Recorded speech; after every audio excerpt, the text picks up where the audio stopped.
court will now reconvene. Has our witness, Miss Olga Orley, recovered? Yes, Your Honor. Well, she's regained consciousness. Perhaps we can hear her version of the events again? That's the thing. You see, she's quite fatigued. You're looking a bit fatigued yourself, Mr. Payne. Sadly, fatigue is insufficient grounds for refusing to testify or prosecute. The defense would like to request that Miss Orley take the stand. Very well. The witness will take the stand.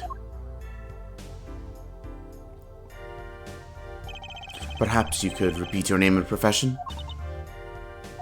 Or perhaps you'd rather admit that you're a poor liar and a poor loser. Yeah, not. Name's Olga Orley. That's the truth. I'm a pro dealer. People call me Olga Quick Fingers Orley. Oh, really? Want to know something else? I'm not really Russian, and my last name sounds like O'Reilly. There, that's the truth. I hope you're satisfied. Witness, you will tell the court what you were really up to that night. Fine, I'll talk. We got a plan, see? Let me remind you that you are currently under oath. Any further fabrications will have serious consequences. Fine. Like I said, I'm a pro. That guy Smith hired me to do what I do best. I was planted at the Borscht Bowl Club several days prior to the night of the game. As a waitress. So you were in cahoots with the victim! Not that he needed my help. Smith is a well-known poker player in some circles.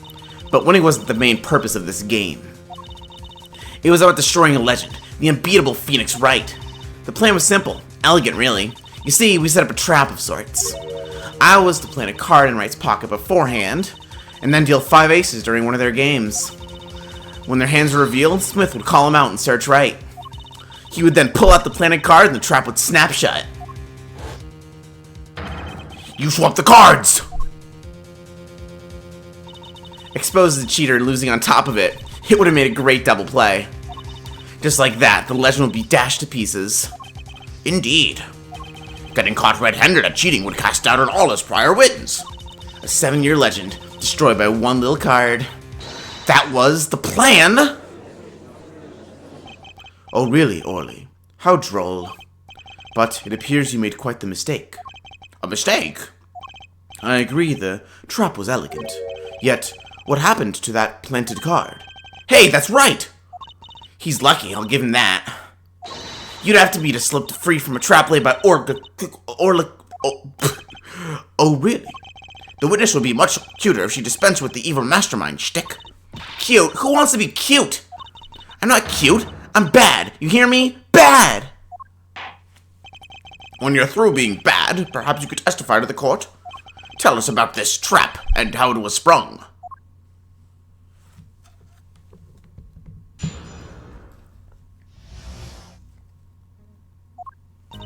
That night, I planted the card like I was supposed to. And Wright lost the last hand just like he was supposed to. Then Smith searched him.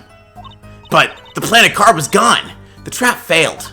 The next moment, Wright picked up a bottle and swung it. It wasn't me who hit Smith. It was that no-good cheating defendant. A surprisingly frank testimony that still leaves us mostly in the dark. The trap was perfect, I tell you. Perfect. If that rotten cheater hadn't messed it up. Look who's talking! Well, the testimony, for what it's worth, is all yours, Mr. Justice. With witnesses like her, who needs criminals? And with defendants like Mr. Wright, who needs prosecutors?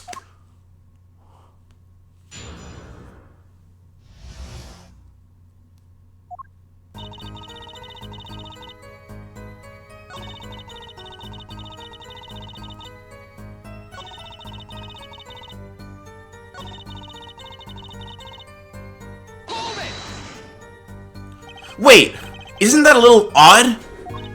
What's odd? You searched Mr. Wright, thoroughly, and found nothing. Which means he didn't cheat, which means he had no reason to strike the victim. Well... What was that just now? I sensed something. Something wrong, Mr. Justice? No, nothing, Your Honor. What to do? Should I press her a little harder? Miss Orley, you're hiding something! What are you talking about? You... Me, Quick Fingers Orly, hide something. The defense will refrain from baseless accusations. I have one question for the witness then. You say you saw the moment the defendant hit the victim. Is this true? Of course it's true. I did see it, honest. I saw it when Bright hit him. With my own eyes. I saw it. What's this weird vibe I'm getting? That witness, for instance, Miss Orley. She would touch the back of her neck during certain parts of her testimony. Did you notice? Touching her neck, was it?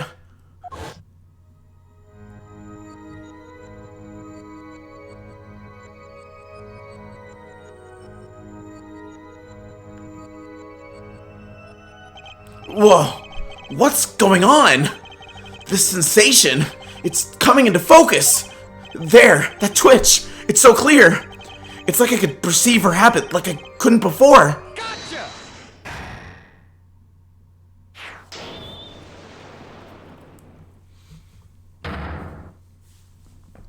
Miss Orley, perhaps you're unaware of this yourself. Unaware of what? Whenever you get to a certain part of your testimony, you touch the back of your neck with your left hand. My neck. So what? What indeed, Justice? I hadn't noticed anything of the sort. When she says that part of her testimony, she's subconsciously recalling something. Her body reacts to the memory and she touches her neck. I'm sure of it. A memory? Would someone care to explain what he's babbling about? This is highly unusual, but let's ask the defense. You claim the witness is remembering something. Maybe you have evidence of this memory to show us? Her habit is scratching her neck whenever she talks about the moment of the crime. So, what would remind her most of the moment of the crime? Miss Orley, whenever you recall the crime that night, you scratch your neck. I've noticed it happens when you think about the moment of the crime. There must be some reason behind this habit of yours. I believe the weapon that left an inerasable impression on your neck is this. Take that! Whenever she talks about the moment of the crime, she touches her neck. And what reminds us more of that moment than this bottle, the murder weapon? But something doesn't fit. If you were only the witness to the crime, why would that make you touch your neck like you're in pain? What's she talking about now? It was Mr. Smith, the victim who was hit, not you! This is a cross-examination, not a cross-wild conjecture! The witness's habits? They're completely irrelevant! Justice, I'll admit, I'm a bit confused myself. This is certainly a unique cross-examination. I'll explain later, just trust me, now's our only chance to break her. Ms. Orley, please testify in detail about the moment of the crime. The very moment. Yet, I'm knowing nothing.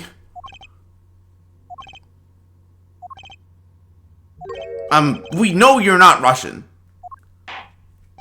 The witness will testify, please, now. Bah, fine. He's the one who did it. I didn't let him out of my sight until the cops got there. You seem uneasy. You try standing up here. Her eyes are darting all over the place. I must be getting warm. Tell me, after the crime, what was the defendant like? Well, he must have been stunned by the weight of his crime. He sat in a daze at that table until the cops came. Intriguing. I believe you've gotten all the testimony you're going to get out of this witness. So, what do you think about her testimony? I'll tell you what I think. Her testimony is basically bogus. It contradicts the evidence. What's that? Well, show us this evidence, Mr. Justice. This evidence that you claim contradicts the testimony. She didn't let him out of her sight until the cops got there. I know there's some evidence that contradicts that.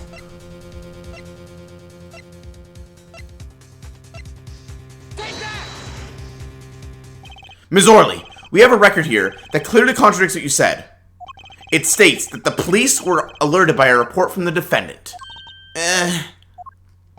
And we know that the defendant left the room, climbed the stairs, and made that phone call from the first floor of the Borscht Bowl Club. Ah! So, explain how you kept your eyes on the defendant when he left the room entirely!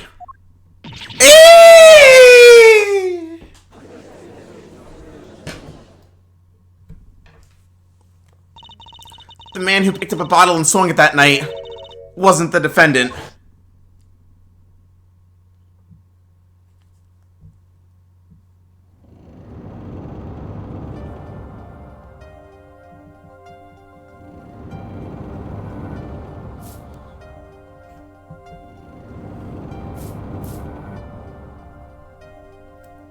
Showdown time. You dirty cheat! Check his pockets, now! It's gone! The card's gone! You lose. Ah! Just then, Smith grabbed the bottle from next to right, and he hit me.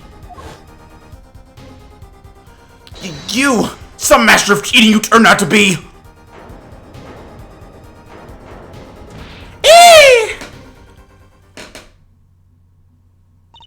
When I came to, the victim was already dead. Is that it? That's why I couldn't reveal who I really was.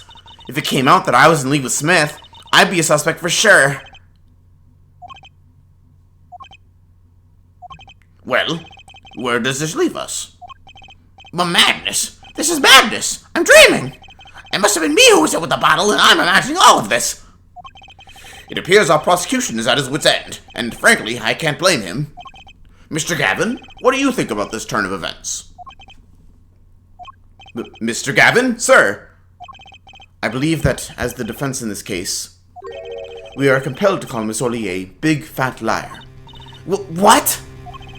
3 were in that room the night of the murder. The defendant, victim, and her. And she has a motive. A motive? Her plot foiled. The witness got into an argument with her client, Mr. Smith. And the denouement of that argument was murder. What? I'm no killer! It's a trap! Someone's trying to frame me!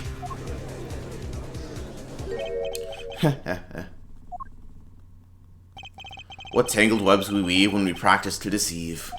So tangled, we catch ourselves in the process. But Mr. Wright? Such a hasty conclusion. It's not like you, Christoph Gavin. What are you saying?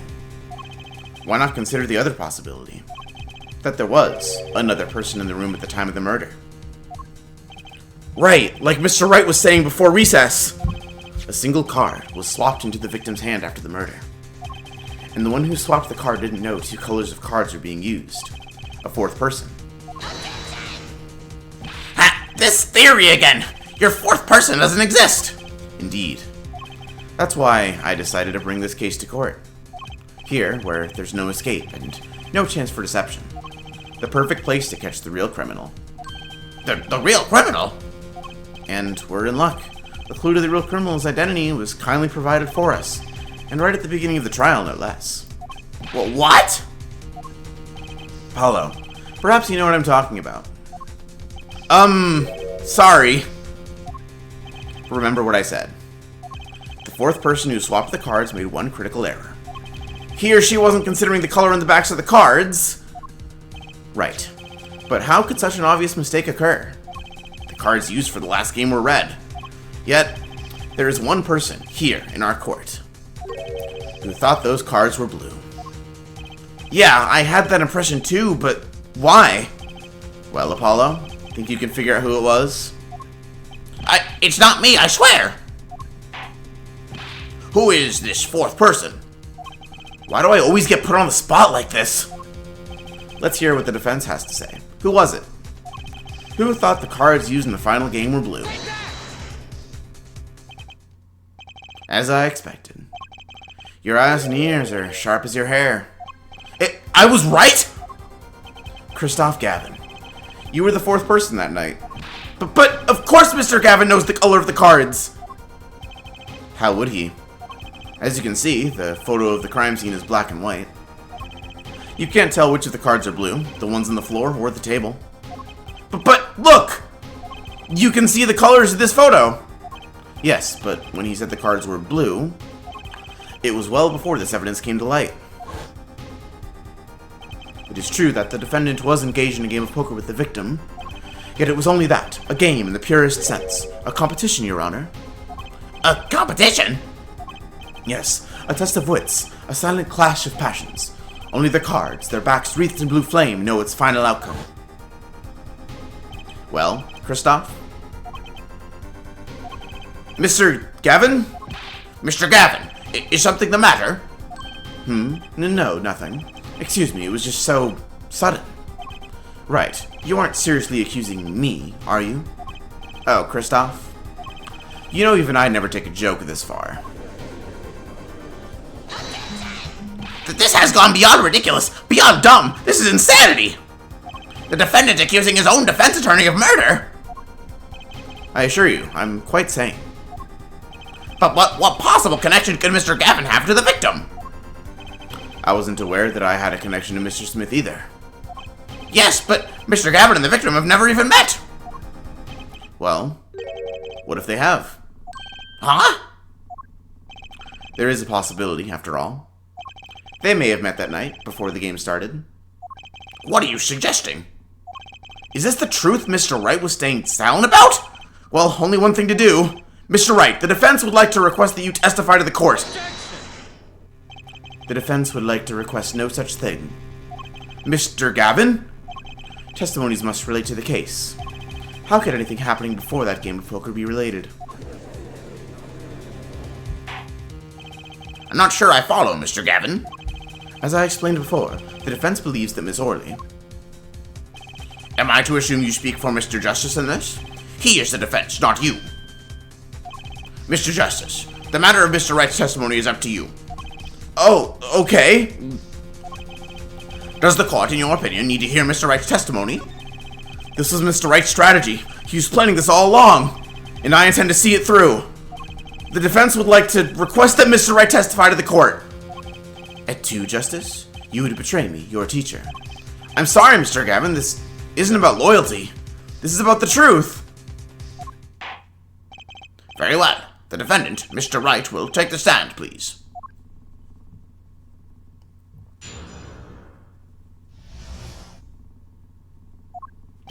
That evening, Christoph and I had dinner. We sat at the table in this photograph. Shoddy Smith walked in 5 minutes after Christoph left. When the trap failed, Smith hit the waitress. The girl was knocked out cold, and Smith was uncontrollable. I left to call the police. When I returned, he was dead, blood streaming from a cut on his forehead. That's when I made another phone call to defense attorney Gavin. Mr. Gavin, you were at the Borscht Club the night of the murder. I dine with him rather frequently. And he talked to the defendant on the phone directly after the murder? Quite against my will, I had become involved in a murder. I thought I might be in need of a lawyer, so I called him. You were planning this all along, weren't you, Wright? Just because you wanted to drag me into your little murder trial. The only thing I want is the truth. As I did back then, and now. I thought my office was doing you a favor when we took on your defense. It appears that I was wrong. Very well. The defense may cross-examine the witness. Justice. Sir! He's lying, and you're going to expose him. Understood, sir. Mr. Gavin versus Mr. Wright. This can't end well. Why can't I have a normal trial?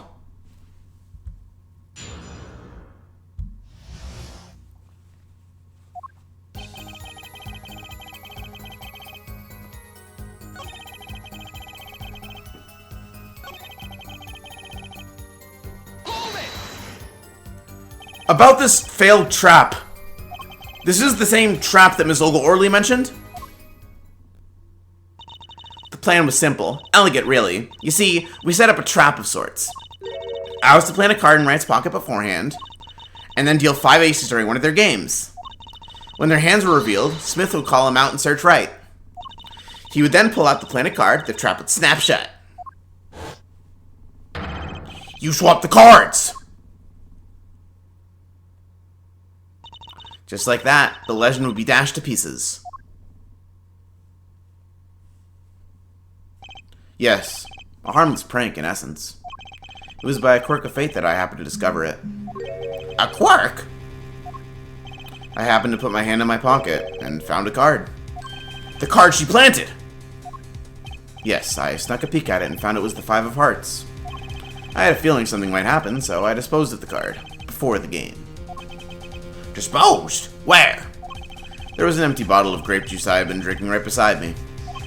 I threw the card inside the bottle. An empty bottle of grape juice? The murder weapon! Yes, I rolled it up and shoved it in. The colored glass makes it hard to see. A battle of wits between the deceiver and would-be deceived. That sounds like terrific drama. A card inside the murder weapon? That's strange. Did the police miss it in their investigation?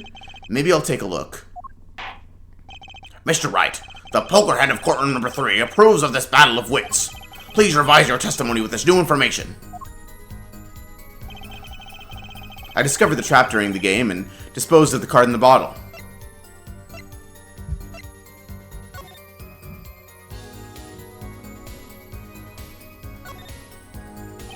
The bottle is completely empty. Objection!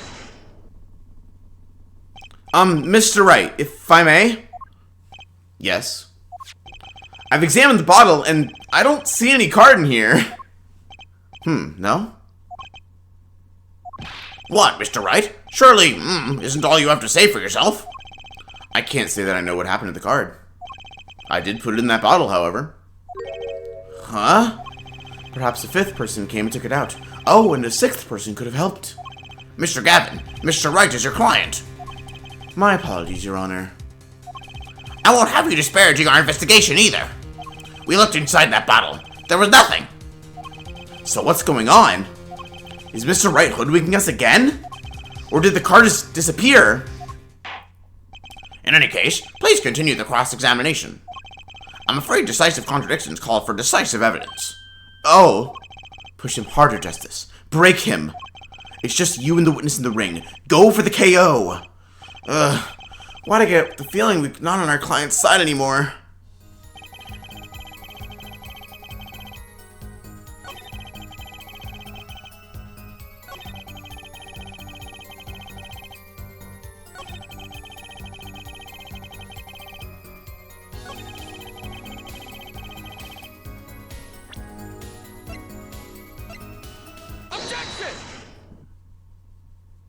Mr. Wright, if I may.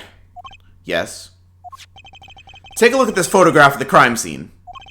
See the victim here? He's wearing a hat. I wouldn't think you could see blood on his forehead. Good point. Justice. Next time you point out an inconsistency, put a little more oomph into it. Mr. Wright, can you explain this to the court? Ah, I forgot to mention something. I was the one who put that hat on his head.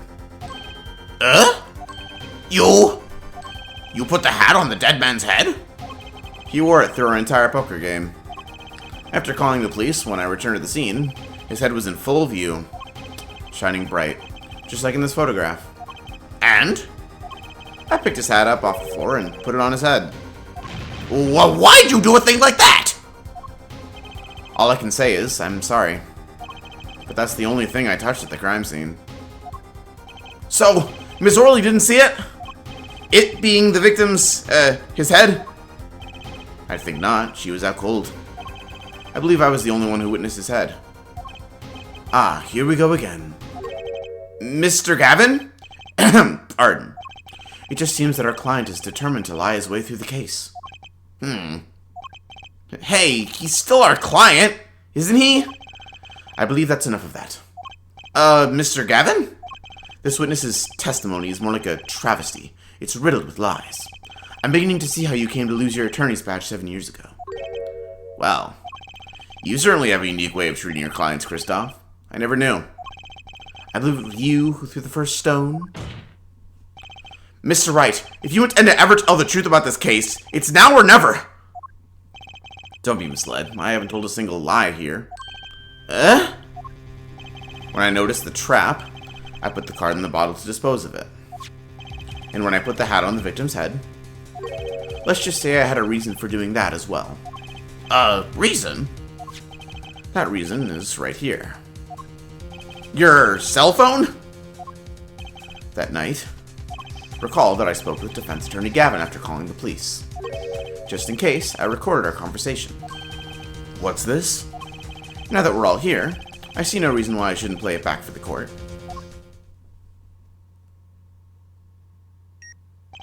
Kristoff, I seem to be in a bit of trouble.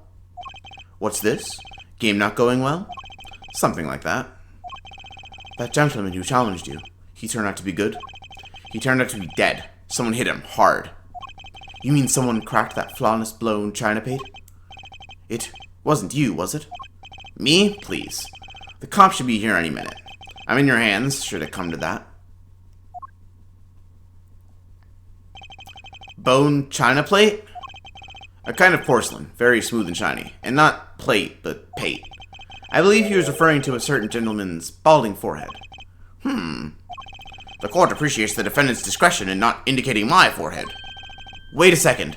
Something's not right about that phone call. So, after Mr. Gavin ate dinner with you, he left the Borscht Bowl Club.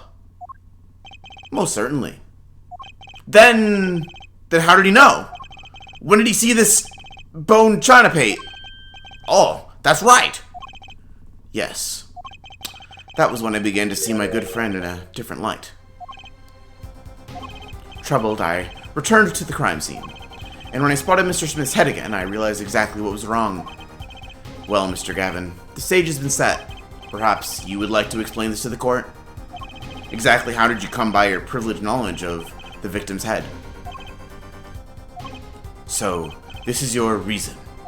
The reason why you put the victim's hat back on. Your point, Mr. Gavin? It's come down to this, has it, Phoenix Wright? Order. I will have order, Mr. Payne. Yes, Your Honor. I believe this court has been left with no other choice. Are you prepared to hear Defense Attorney Gavin's testimony? Well, as the prosecutor, Very well. We'll break for 10 minutes, after which Mr. Gavin will take the stand for a cross-examination. Are we all clear on that? Crystal clear, Your Honor. Very well. This will be the final recess for the day.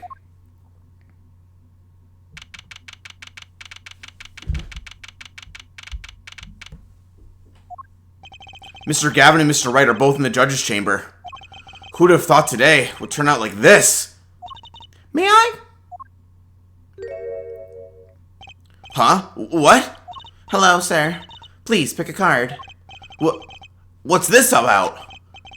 Is this one okay? Excellent. I have a message for you. The last hand is about to be played. You'll need a trump card to make it. A trump card? The card you have chosen is magical. Use it wisely, and the game is yours. That's all. An ace? Where do I remember that card from? Mr. Smith's hand has 3 aces, and Mr. Wright's 2. It is 5 aces in all. It is true. I have seen it. The 5th ace. There was cheating, I swear to you. The missing 5th ace! Wait, this blotch of red. Is this blood?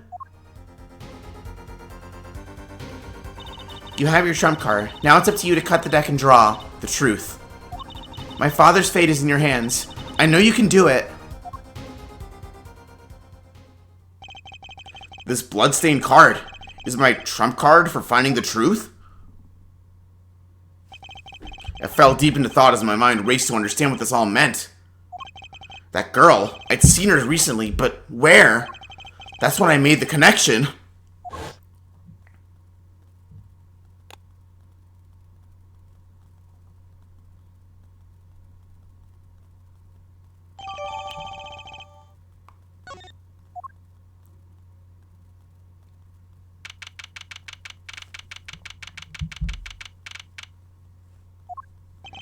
Court will now reconvene. Defense Attorney Christoph Gavin, will you please take the stand? Now then, if you would, Mr. Payne. Yes, Your Honor. Will the witness state his name and occupation? Is this farce necessary, Your Honor? Believe me, far stranger things have gone on in this courtroom. Fine, I'll play along. First, there's one thing we need to have made clear.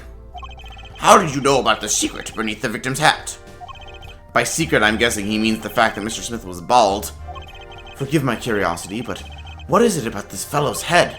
Your Honor seems to have an inordinate interest in it. Objection!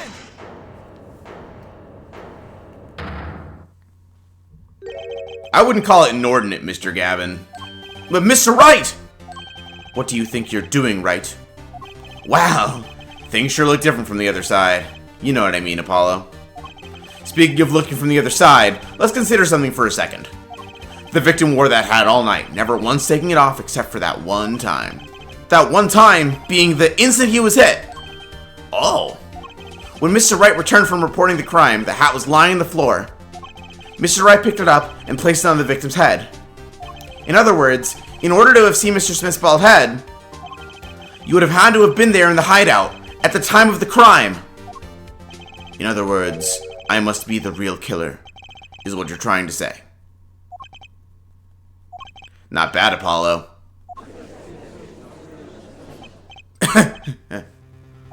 Mr. Gavin? I'm afraid that I haven't been entirely honest with the court. What?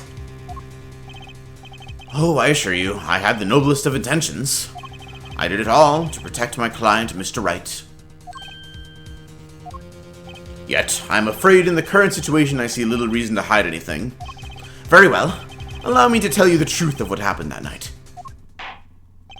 Finally, you may begin your testimony. Tell us, how were you involved in the events of that fateful night?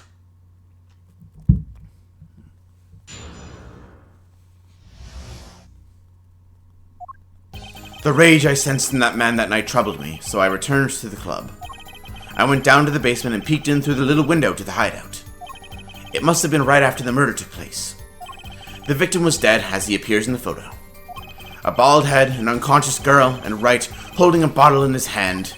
I sensed that was not the best place for me to be at the time, and so I left. That's when the call came from Wright.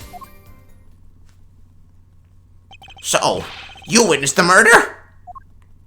For better or for worse, I missed the actual moment of the deed. Mr. Gavin, may I remind you that you are on Mr. Wright's defense team? Your testimony is clearly disadvantageous to your client. What else could I say? I'm standing on the witness stand after all.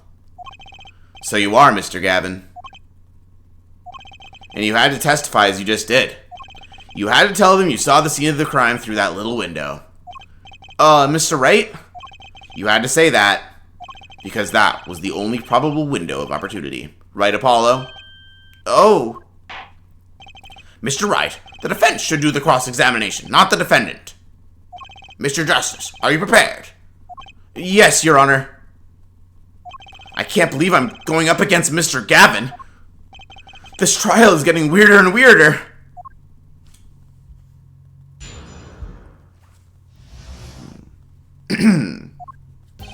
The rage I sensed in that man that night troubled me, so I returned to the club. I went down to the basement and peeked in through the little window to the hideout. It must have been right after the murder took place. The victim was dead, as he appears in the photo. A bald head, an unconscious girl, and Wright holding a bottle in his hand. Those were the only three at the scene of the crime? Yes, as far as I saw, at least. Then we're back where we started. The killer was the defendant, Phoenix Wright. Who else could it have been? But why didn't you talk to the police? 2 reasons. First, I didn't actually witness the very moment of the crime. Second, my office was asked to defend Wright. Even after seeing what I had seen, I couldn't abandon my friend. There must have been someone else there at the moment of the crime. Justice, I just said I saw no one, not a soul. But that goes against what Mr. Wright said. Ah yes, this mysterious fourth person. Who would conveniently be the real killer, I suppose. Glad to see we agree, Mr. Gavin. Let me pose a question then. Tell me, what possible reason did the real killer have to swap cards in the victim's hand? Perhaps you can show us a reason why such a thing would be necessary? How can I show something I can't find myself? Remember, Apollo, the card that was swapped out was the 5th ace, The fifth ace. Right. Well, Mr. Justice, the question of why the killer would swap out a card has been raised. Can you point to a reason? It's now or never. The defense would like to present evidence to the court. Evidence showing the reason why a card was swapped out. Then go ahead and point out your reason, Mr. Justice. Why did the killer take the fifth ace? My reason is, this. Is that an ace? Why, it's got blood on it. Right next to the spade. What? This is insane! Why wasn't I told about this? Why? Could this be? Could this be the missing fifth ace? Inconceivable! How could you? What are you doing with that card? Well, that's the thing. Why is Mr. Gavin so upset? It's just a fishy card from some fishy girl. Oh, that card? It's mine. That is, I picked it up at the Borscht Bowl Club that night after the murder had occurred. I gave it to my daughter. Cards are her stock and trade, after all. No! Impossible! Unacceptable! The court can't accept this evidence. It's a fraud! A fraud? How can you be so sure? What?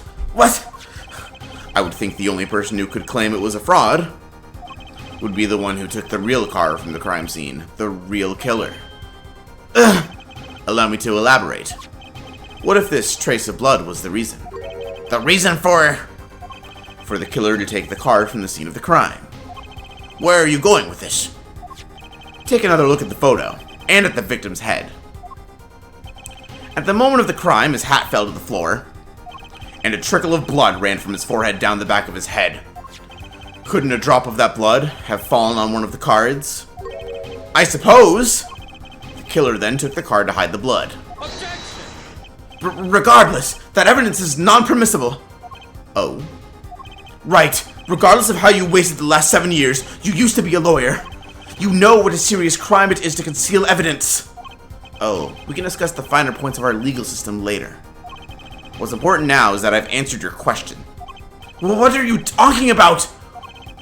You wanted to know why the killer would have taken a card from the crime scene. And now I've told you. That one drop of blood would have been decisive evidence, you see. Objection! This is baseless conjecture! Baseless! Objection! Oh, I assure you, it's quite based! Well, what? It's amazing, really. How a single drop of blood on a single card can lead us to the truth. It's quite simple. Well, Apollo? Yes? Try picturing the scene of the crime in your head.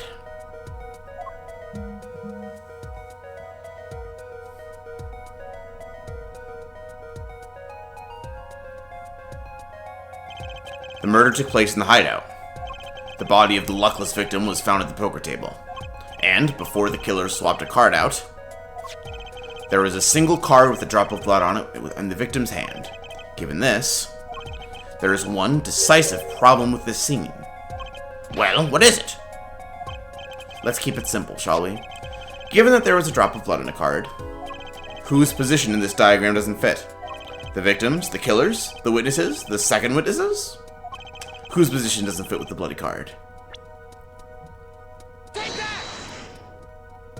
Well, isn't it the victim's position that's the problem? I don't follow your logic here, Mr. Justice. Well, look, the victim was struck in the head, sending him back in his chair. You'd think any blood would fall behind the body, not onto the table in front of him. Ah! Take a look at the photo again. If you bled in this position, the blood would fall on the floor, not on the cards. Why, that's right. So, what does this mean? Incidentally, we were sitting in swivel chairs. So swivel chairs? Oh man. Apollo, try turning the chair around.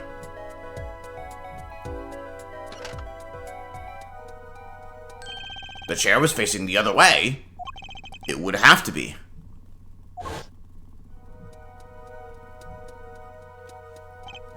So we have to assume that at the time of the murder, the victim's chair was facing away from the table?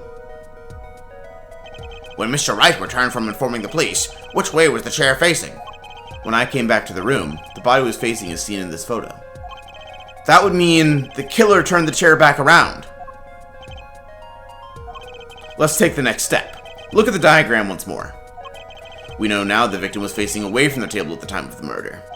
But this creates another significant contradiction. Again?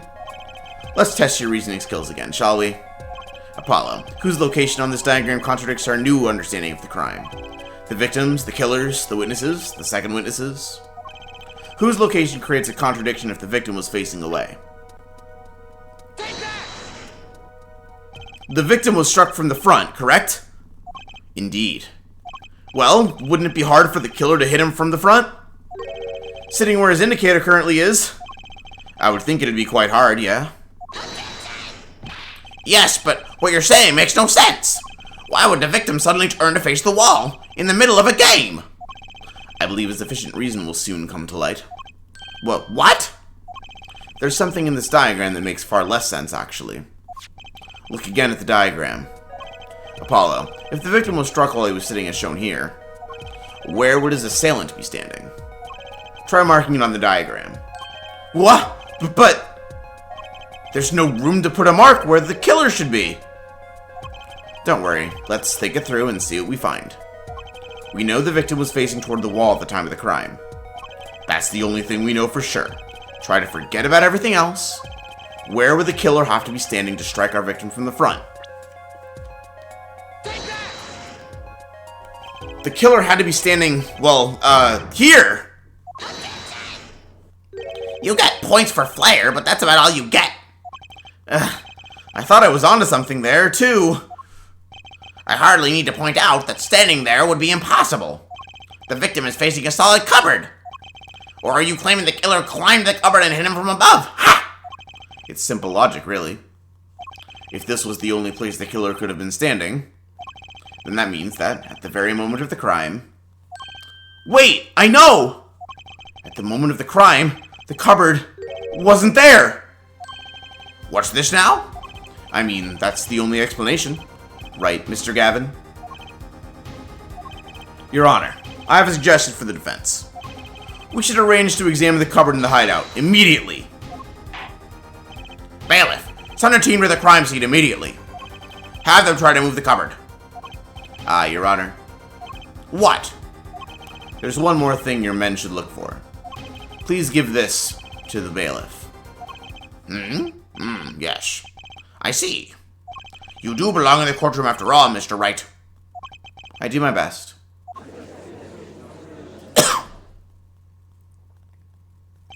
But let's forge ahead here, while we wait. Look at the diagram once again. It's been changed. If the killer was standing here at the time of the crime, then this cupboard wasn't here, which means... Apollo, try moving the cupboard.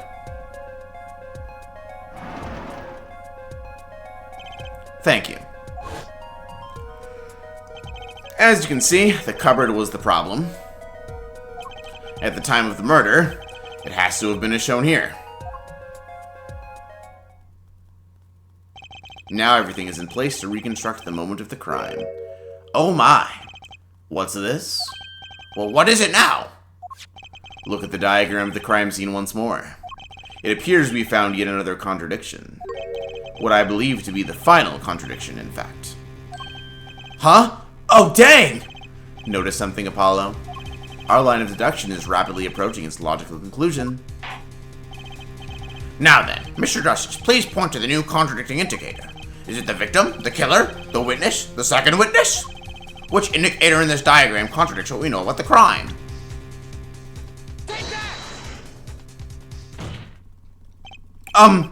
About this cupboard. Are we all okay with assuming it was moved? Sure, why not?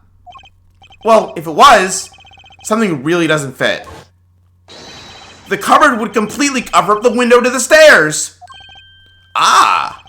That's right. Someone sitting outside wouldn't be able to see in. Someone like Mr. Gavin! What? What did you say? Oh? Is the coolest defense attorney in the West losing his cool? Don't expect me to play along with your little game, right? It's only a game until someone gets killed, Mr. Gavin. And someone was, while the window to that room was blocked by a cupboard. So, Mr. Gavin, perhaps you'd like to explain to the court. Exactly. Where did you witness the crime scene from? Excuse me, Your Honor. Order. This is a court of law, and I will have order. We just now received word from our investigative team at the Borscht Bowl Club. They've examined the cupboard in the hideout, Your Honor. Oh? And what did they find? Well, Your Honor, it turns out there's a secret passage behind it. What? Ah, yes. I believe I mentioned something of the sort before. This is one of the tricks to the room many of our regulars know about. I do remember him saying something about that now that he mentions it. A secret passage is a handy thing to have when you're engaged in illegal goings-on. You never know when you might need to duck away from the eyes of the law. So the room has a secret passage. Where does it go? The other side connects to the restaurant above. The underworld bosses could get away from the cops and enjoy a cold bowl of borscht, no doubt. Just like our killer.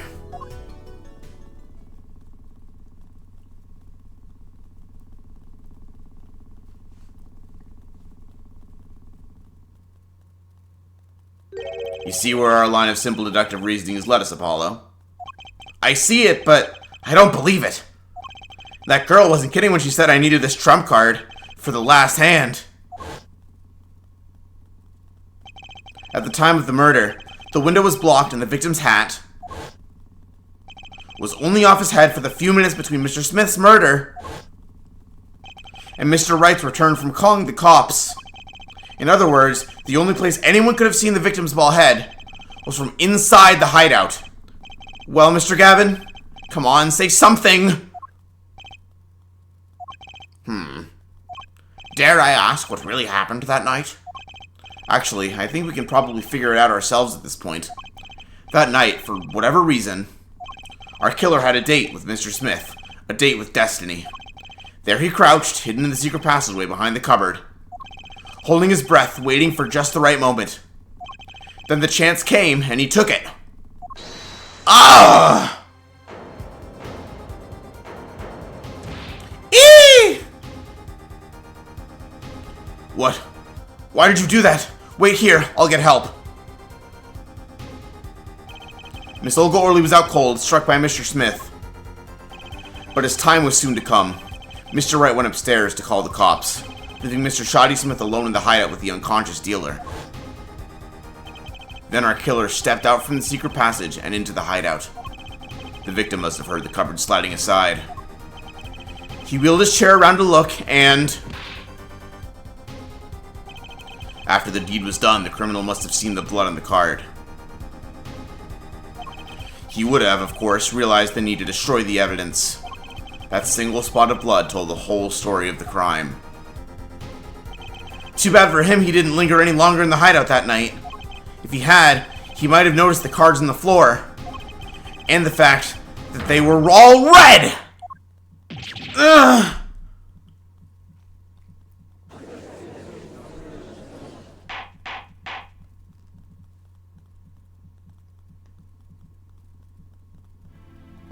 Well, it seems this trial has taken yet another turn. I'm truly, truly sorry I had to see this day come, Mr. Gavin. Mr. Gavin? Mr. Payne. Yes, Your Honor. The prosecution will continue its investigation. As for Mr. Phoenix Wright, the defendant, he is hereby cleared of all suspicion. Qua! Believe me when I say that I don't believe this is happening, Mr. Gavin. But I'm afraid circumstances call for me to issue a warrant for your arrest immediately. Objection!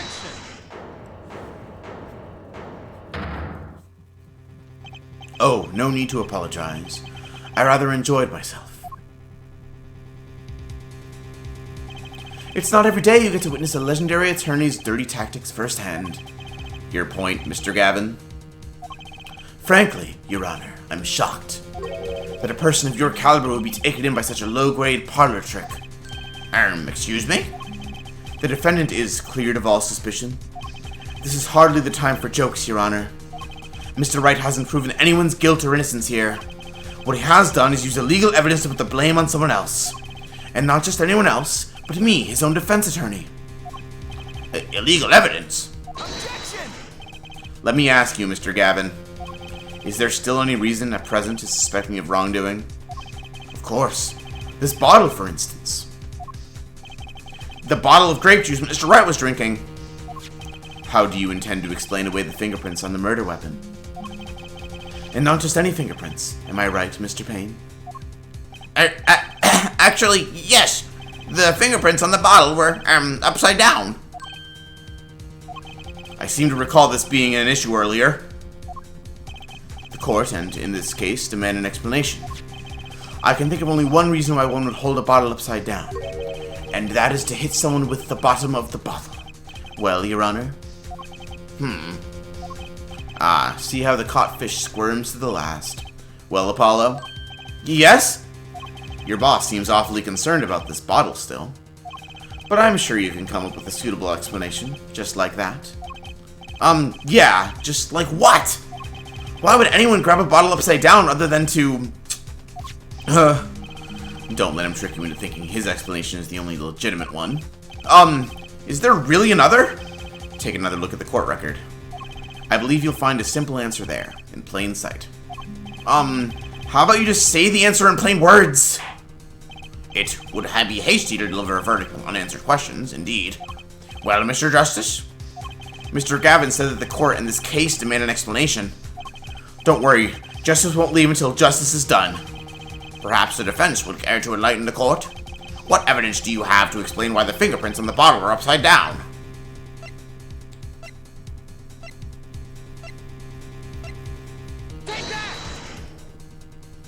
It's actually easier to show you than explain, Your Honor. Place that bottle on the floor next to your chair. Excuse me? On the floor? Yes. Now reach down and pick it up without getting out of your chair. Ah! See? You naturally go to pick up the bottle by its neck with your fingers upside down! Look at this photograph taken on the night of the murder. The defendant, Mr. Wright, sat here, playing piano, bottles of grape juice on the floor to the side of his piano bench. He would have naturally picked up the bottles upside down several times. Wow, I can't believe it was that simple. Recall our dinner that evening, Christoph. I was drinking my usual juice then, too. Basically, you used the bottle on the table to do the deed. But then you must have remembered. So you went and picked up one of the bottles from under the piano, and you switched the bottles. You took one of Mr. Wright's bottles and made it look like the murder weapon! Order, order, order! What do you have to say to these charges, Mr. Gavin? Fascinating. So this is the legendary attorney's famed tactic of misdirection. Well, what? You claim that I switched the bottle? Where is your proof? Proof? Well, that's, As I thought, more baseless conjecture. I'm afraid your bottle of proof is quite empty. Objection! I wouldn't be so sure about that. Your Honor, when you initiated the investigation of the hideout earlier, do you recall I requested an additional investigation? Ah, yes. I have your memo about that here. Retrieve the bottles from under the piano at the Borscht Bowl Club. And here's one of the bottles in question. What? Are you going to dust that for fingerprints too? I would be surprised if any were on that but his. Mr. Gavin probably wouldn't make such a novice mistake, true? That bottle won't bear a trace of anything. Say, Apollo. Yes! Why don't you go ahead and examine that bottle? But why? Just humor me. Mr. Wright? That bottle will solve this case once and for all. What? That's some bottle!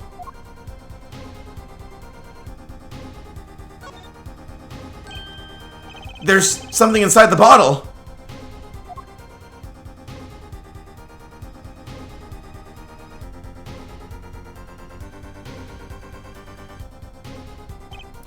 What's this? That card. It can't be. Recall that unpleasant woman's testimony for a moment. Miss Olga Orley? Yes, our little swindling Devochka. That night, I planted the card like I was supposed to. And Wright lost the last hand just like he was supposed to. Then Smith searched him. But the planet card was gone. The trap failed. Well, wait, this isn't... You're telling me that this is the planet card you disposed of? The one you mentioned in this piece of testimony. I happened to put my hand in my pocket and found a card. Yes, I snuck a peek at it and found it was the 5 of Hearts. I had a feeling something might happen, so I disposed of the card before the game. Disposed? Where? There was an empty bottle of grape juice I had been drinking right beside me. I threw the card inside the bottle.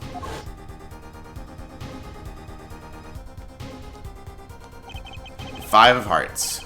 This is the card. The bottles were swapped. And the only one who could have done that was the 4th person in the club that night. You, Mr. Christoph Gavin.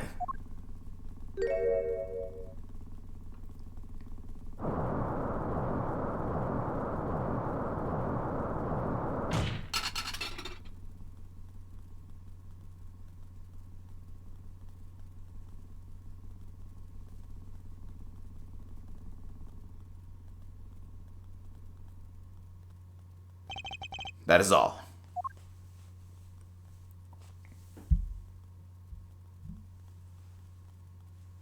Is this your idea of revenge, Phoenix Wright? Revenge?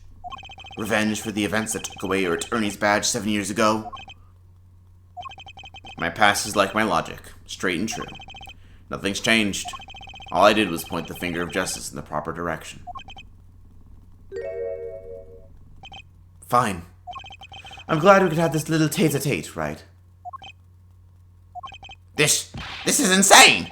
What about me? Don't I get to prosecute anyone?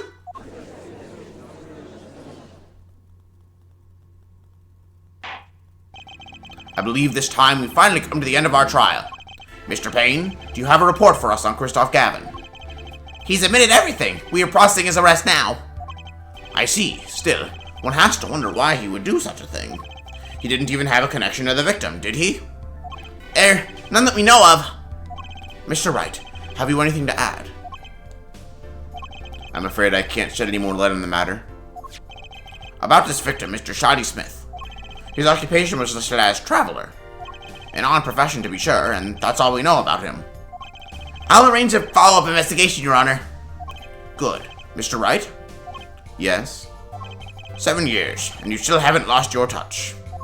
Christoph Gavin was a man with much significance for me, both as a friend and a lawyer. He was extremely talented, to be sure. I needed 2 things before I could confront him. The first was a place where no injustice would be tolerated, this courtroom. The second was a man who would tolerate no injustice. In other words, a defense attorney. You, Apollo. Me? This is a dark time for our legal system. A twisting of justice brought on by our very own initial trial system. We have to set it right. Mr. Wright? Our work lies ahead of us, and I, for one, am looking forward to it. Well, this seems like a good time to announce a verdict. This court finds the defendant, Mr. Phoenix Wright, not guilty.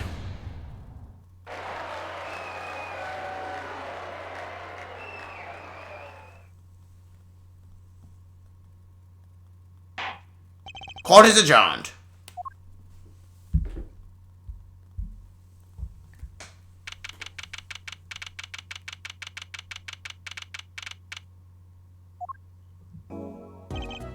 Thanks, Apollo.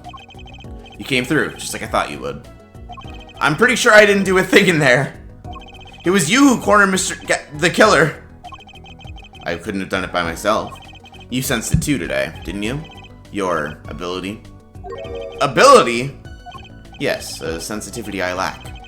You'll come to understand it soon enough. Wait, I wonder if he means... I have one question for the witness then. You say you saw the moment the defendant hit the victim. Is this true? Of course it's true. What's this weird vibe I'm getting? What was that, Mr. Wright? You'll have to find the answer to that question yourself. The answer... right. Today was full of questions without answers. Most of them about Mr. Gavin. What possible reason could he have had to commit murder? Perhaps you'll learn that in the days to come. Huh? Wait, you don't know, do you? This locket is the key. Oh, that reminds me. I met the girl whose picture is in your locket.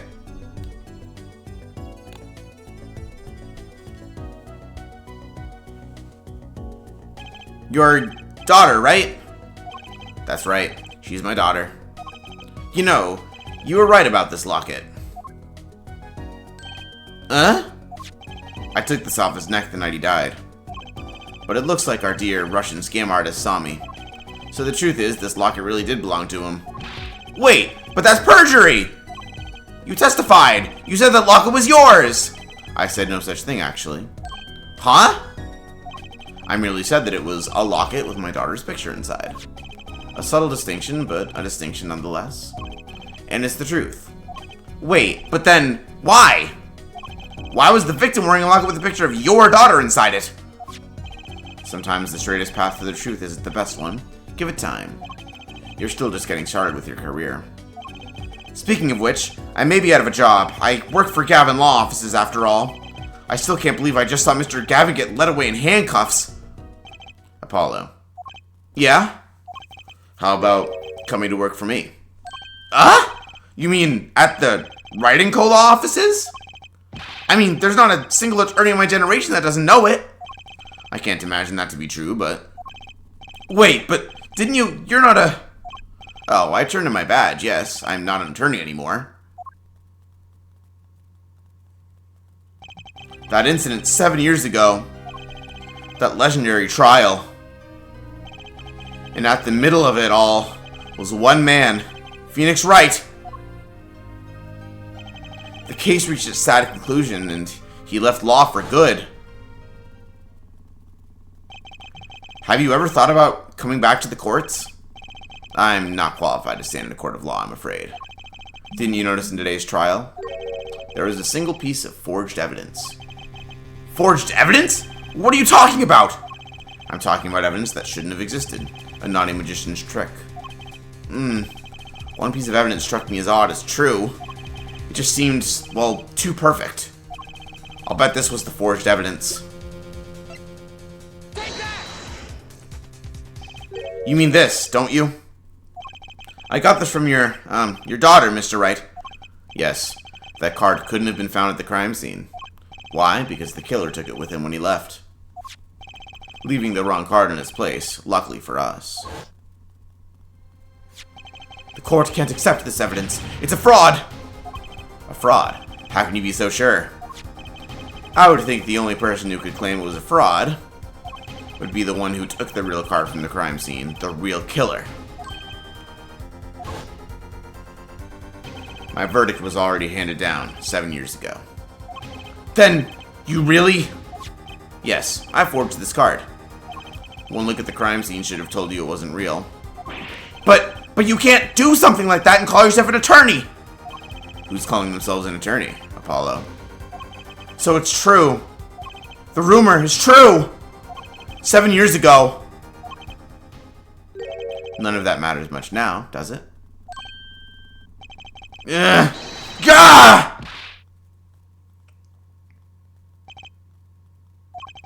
I punched him. It's your story from here on out, Apollo. Perhaps I can help you turn the next page. My office's address. Drop in if you like. Mr. Wright! Oh, about your uppercut. Try yelling, "Take that," next time. I find it packs a little more punch. And Apollo, thanks for today. I had a good time.